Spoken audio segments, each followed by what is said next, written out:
बिस्मिल्लाहिर्रहमानिर्रहीम। Class 9 chapter 3 biodiversity.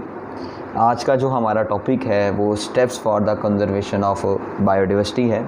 Last video में हमने लास्ट जो टॉपिक था हमारा वो डिफॉरेस्टेशन और ओवर हंटिंग के बारे में डिस्कस किया था। आज हम डिस्कस करेंगे steps for the conservation of biodiversity. कौन से ऐसे स्टेप्स हैं जिससे बायोडाइवर्सिटी को महफूज किया जा सकता है और किया जा रहा है। अब सबसे पहले conservation of biodiversity has become a global concern. अगर जो कंजर्वेशन है बायोडाइवर्सिटी की वो पूरी दुनिया में इसका ताल्लुक है। Biologist urge the national policy maker to state a set of rules necessary to protect a species. जो बायोलॉजिस्ट हैं वो फोर्स कर रहे हैं नेशनल पॉलिसी मेकर को कि ऐसे रूल्स बनाए जाएं ताकि स्पीशीज़ को महफूज किया जा सके। They demand that laws should define species which are threatened by extinction and must be protected। ये डिमांड कर रहे हैं कि ऐसे लॉ बनाए जाएं जिससे के ज़रिए स्पीशीज़ को महफूज किया जा सके जो कि ख़त्म होने के करीब हैं और ख़त्म होने का ख़तरा है। So rich in biodiversity, Pakistan today faces severe threats to its animals and plant species. हम अगर बायोडाइवर्सिटी की बात करें, बहुत बड़ी तादाद बायोडाइवर्सिटी की मौजूद है। पाकिस्तान में भी ये मसला फेस करने को आता है कि कई प्लांट्स और एनिमल्स हैं वो ख़त्म होने के करीब हैं, तो उन्हें भी किसी न किसी तरीके से महफूज किया जा सके। The greatest concern is the loss of natural habitats. अगर देखा जाए तो पूरी दुनिया की तरह पाकिस्तान में भी जो एनिमल्स और प्लांट की स्पीशीज़ हैं जो ख़त्म होने के करीब हैं, उनका जो सबसे बड़ा मसला है उनके नेचुरल हैबिटेट है। जहाँ पर वो रह रहे हैं उनको नुकसान पहुँचाया जा रहा है। Main causes of this loss are rapid growth in human population and the prevailing poverty in rural areas of Pakistan। अगर देखा जाए तो मेन जो कॉज है वो है ह्यूमन पॉपुलेशन का बढ़ना। ह्यूमन की पॉपुलेशन बहुत तेज़ी से बढ़ने की वजह से जो बायोडाइवर्सिटी है उसको नुकसान पहुंच रहा है। जंगलात काटे जा रहे हैं जो कि सबसे big loss of natural habitat है। इसके अलावा and the prevailing poverty in rural areas of Pakistan, और बढ़ती हुई देहातों में जो गुर्बत है वो भी एक बिग लॉस जो है वो बायोडाइवर्सिटी का सबब बनती है। In addition, low literacy rate is also a reason for the failure of conservation measures taken so far। इसके अलावा अगर देखा जाए तो बहुत ज़्यादा जो लिटरेसी रेट है, जो पढ़े लिखे लोगों की तादाद है वो बहुत कम है, और बहुत कम होने की वजह से जो कंजर्वेशन मेजर्स हैं वो लोगों को ना पता होने की वजह से बायोडाइवर्सिटी को बहुत ज़्यादा नुकसान हो रहा है। The international union for the conservation of nature and natural resources, इसके इन बायोडाइवर्सिटी को महफूज करने के लिए कुछ इदारे हैं जो पाकिस्तान में पूरी दुनिया में काम कर रहे हैं। जैसे एक international union for the conservation of nature and natural resources जिसे IUCN का नाम दिया गया है, and the world wild life fund Pakistan WWF work in close coordination with Pakistan ministry of environment and other government and non government institution. ये जो इदारे हैं ये पाकिस्तान की मिनिस्ट्री और जो पाकिस्तान के गवर्नमेंट और नॉन गवर्नमेंट इंस्टीट्यूशन हैं उनके साथ मिलकर बायोडाइवर्सिटी को महफूज रखने की कोशिश की जा रही है। The IUCN has prepared the first national red list of endangered or threatened species।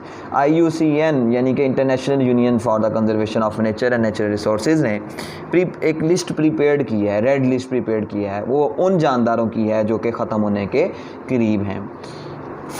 Following are few examples of environmental work that has been carried out in Pakistan in order to conserve species and associated habitats।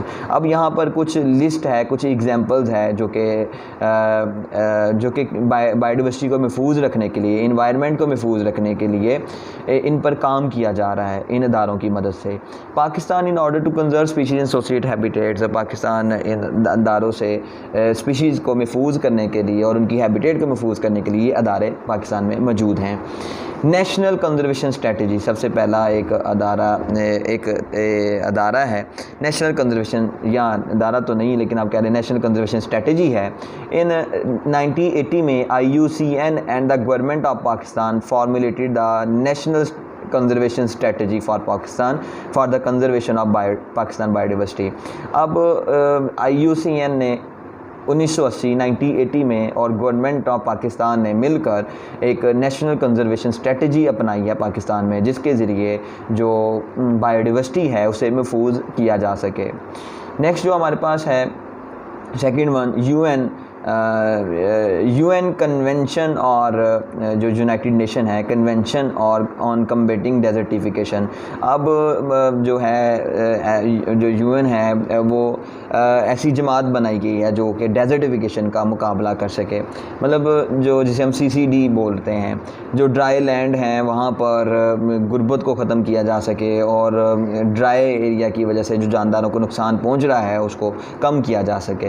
This is an international treaty against damage and poverty in dry lands. ये जो international तरीके के साथ जो नुकसानात पहुँच रहे हैं और जो गुर्बत है ड्राई आइलैंड में, जैसे मैंने अभी बताया था, तो उसके लिए ये अदारा मौजूद है। Pakistan sign this is in 1997। Pakistan ने इस पर जो साइन किया था कि ये अदारा पाकिस्तान में भी काम करे, वो 1997 में था। अब थर्ड वन हमारे पास जो है अदारा जो काम कर रहा है वो हिमालय जंगल प्रोजेक्ट है, HJP।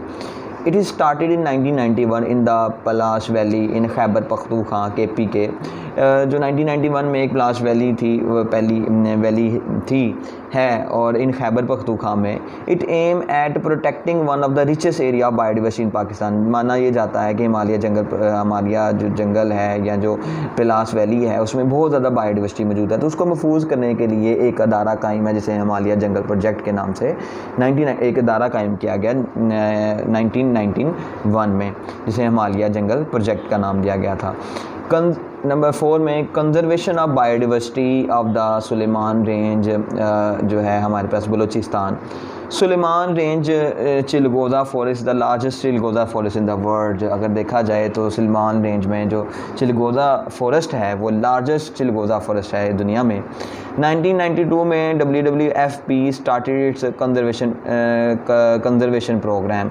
1992 में इस चिलगोज़ा फॉरेस्ट को महफूज रखने के लिए, इसमें जो हैबिटेट जो जानदारों के लिए हैबिटेट है उसको महफूज रखने के लिए WWFP started its conservation program. WWFP ने 1992 में कंजर्वेशन प्रोग्राम स्टार्ट किया था। नेक्स्ट वन हमारे पास है 5 नॉर्थन एरिया कंजर्वेशन प्रोजेक्ट। जो नॉर्थन एरियाज़ में जैसे हमारे पास KPK इलाके आते हैं, सवात है, नारान कगान है, तो ये जो नॉर्थन एरियाज़ हैं पाकिस्तान के, habitat for a number of wild life species, वहाँ पर बहुत ज़्यादा जानदार मौजूद हैं, उस एरिया में वाइल्ड लाइफ स्पीशीज़ मौजूद हैं। तो the survival of the species under threat. इन स्पीशीज़ का वहाँ पे सर्वाइव करना ख़तरे से कम नहीं। The NACP is a project. NACP national जो नॉर्थन एरिया कंजर्वेशन प्रोजेक्ट है of WWFP which is successful in implementing a ban on the hunting of the species. तो NACP जो है जो प्रोजेक्ट है WWFP की मदद से इन्होंने इम्प्लीमेंटिंग किया, लागू किया, कानून लागू किया है कि वहाँ पर इन जानदारों का शिकार करना जो है वो लीगल नहीं है, इल्लीगल है, और इसको मुकम्मल तौर पर रोका जाए ताकि जो स्पीशीज़ हैं उन्हें कंजर्व किया जा सके, उन्हें महफूज रखा जा सके। जो 6 है conservation of migratory birds in Chitral KP। जो माइग्रेटरी बर्ड्स हैं उन्हें जो है वो महफूज किया जा सके। अब किस तरह से आगे ये प्रोजेक्ट किस तरह से काम कर रहा है ये देखते हैं। Chitral lies on the migratory route of several important bird species. Chitral जो है वो माइग्रेटरी जो रूट है कई बहुत अहम जो बर्ड की स्पीशीज़ हैं उनके लिए। These birds face enormous hunting pressure. ये जो बर्ड्स हैं इन्हें इनॉर्मस हंटिंग प्रेशर जो है फेस करना पड़ रहा है, क्योंकि जब ये माइग्रेट करते हैं तो बहुत से लोग इसका रास्ते में ही शिकार कर लेते हैं। तो WWF Pakistan initiated effort to reduce the hunting pressure in 1992 में WWF ने ये अदारा कायम किया या जो एक प्रोजेक्ट किया, प्रोजेक्ट की मदद से जो हंटिंग प्रेशर था उसे बहुत ज़्यादा 1992 में रिड्यूस करने की कोशिश की गई। दी एफ़र्ट्स प्रूव सक्सेसफुली। और जो एफ़र्ट्स थी उनकी जो उन्होंने कोशिश की कि ज़्यादा से कम जो है वो हंटिंग की जाए, तो हंटिंग प्रेशर को ज़्यादा से ज़्यादा रिड्यूस किया जाए, तो वो काफ़ी हद तक सक्सेसफुली रिड्यूस हो चुका था। 7 जो है हमारे पास वो conservation of Chiltan markhor. Hazarganji national park is located close to Quetta. ये हज़ारगंज एक नेशनल पार्क है जो कि क्वेटा के करीब है। And is the only remaining habitat of Chiltan markhor in the country. तो ये सिर्फ़ और सिर्फ पाकिस्तान में ये एक ही हैबिटेट है जहाँ पर चिल्टन मार्कोर मौजूद है। WWF Pakistan develop the management plan of the park. WWF Pakistan ने एक मैनेजमेंट डेवलप की जो कि इस पार्क की को महफूज रख सके, ताकि वहाँ पर जो चिल्टन मार्कोर है वो महफूज रह सके, उसकी हैबिटेट किसी वजह से भी डिस्टर्ब ना हो। Ban on games. Foreigner visit the northern areas and play many games in which bears are used. Foreigner जो बाहर से जो लोग हैं वो आते हैं और दूसरे कंट्रीज़ के जो नॉर्थन एरियाज़ में, तो वो मुख्तलिफ़ किस्म की जो रिछों के साथ गेम्स खेलते हैं। तो WWF Pakistan has been successful in imposing a ban on this illegal practices. तो WWF पाकिस्तान ने सक्सेसफुली ये लागू कर दिया है और बैन लगा दिया है कि वहाँ पर कोई भी इस तरह का गैर कानूनी काम नहीं होगा।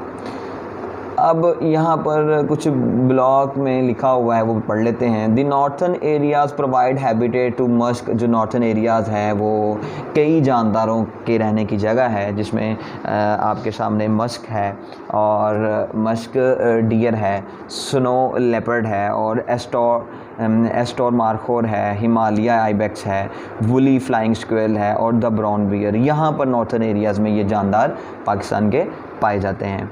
It is estimated that about 2 lakh of the 1 million migratory birds 2 lakh of the 1 million migratory birds passing through Chitral are killed during migration। तो during migration जब birds अपने एक जगह से दूसरी जगह जो है वो मूव कर रही होती हैं, तो माइग्रेट कर रही होती हैं, तो उस रास्ते में ही कई जो बर्ड्स हैं उन्हें किल कर दिया जाता है। तो 2 लाख ऑफ द 1 मिलियन यानी कि 2 लाख में से 1 मिलियन माइग्रेटरी बर्ड्स को किल कर दिया जाता है। The herders capture the bear cubs and sell them to the trainer who train them and sell to the foreigners. जो हर्डर्स हैं जो कि बियर के जो बच्चे हैं उन्हें पकड़ते हैं और उन्हें ट्रेन करने के बाद बाहर के जो ममालिक के लोग हैं उन्हें बेच दिया जाता है। तो इसकी रोकथाम भी करने की पूरी कोशिश की जा रही है और कई इदारे पाकिस्तान के इस पर काम कर रहे हैं।